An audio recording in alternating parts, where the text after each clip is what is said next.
Roads and Traffic Authority's involvement with the Sydney Harbour Tunnel really goes back to about the late 1970s. At that stage it was known that a second harbour crossing was needed. Yeah, about 6 years ago now, we were approached by a guy who was an old friend of the company's who, with some of his associates, had an idea for a tunnel. They came to us with a route marked up on some road maps, really, and we took that concept and developed it into what we thought was an engineering solution to a problem that we recognised.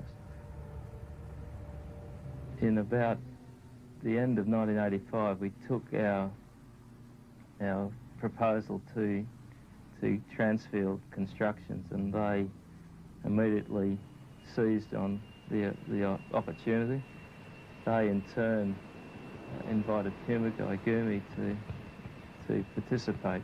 And the Roads and Traffic Authority reviewed that project, reviewed the costing of the project, and finally accepted that that should be the project that we would proceed with. It's at a cost which we think the motorist and the state can afford. We think its environmental impact is minimal, and from the engineering point of view, we're confident that it's practical. Well, certainly we've got to go through all of the environmental processes. The laws of this state will be fully complied with. I'm extremely confident that it will be built and that we'll start work on it before the end of next year.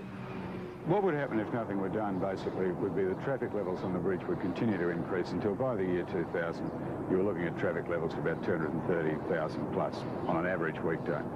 And that would translate into a peak period which extended from 12 to 13 hours a day. In other words, not really clearing until fairly late in the evening. And that would just mean that the congestion across the bridge would basically set in, that there'd be very little effective communication between both sides, enormous costs in fuel and transport usage, and just a very deficient method of communication.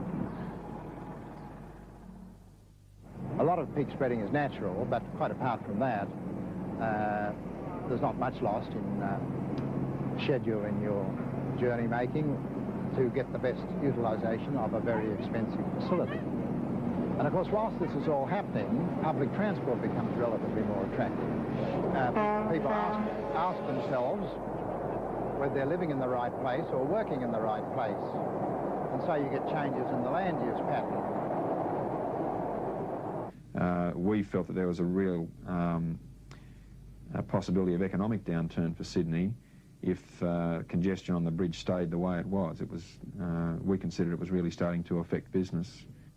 Congestion is actually an excellent thing because it is the main means of control. In fact, it's the only means of control.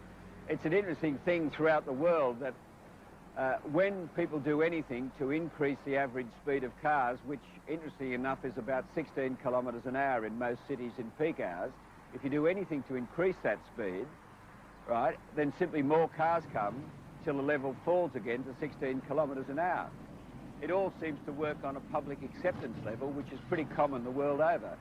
I know it's often not a very publicly acceptable argument, but really you don't have to do anything about the road problem. You just leave it the same and let congestion determine the shape of the city, because if there's enough congestion around the North Sydney area, a new business area will be created at Hornsby, which is in fact is what's happening. Politicians are well aware that their voting public are addicted to motor cars and paranoid about congestion. And to dangle a carrot, get rid of it. My main claim is you won't get rid of it. There'll be more. What it's going to do is convert the present bottleneck, and the bridge is a bottleneck, into a bigger bottleneck.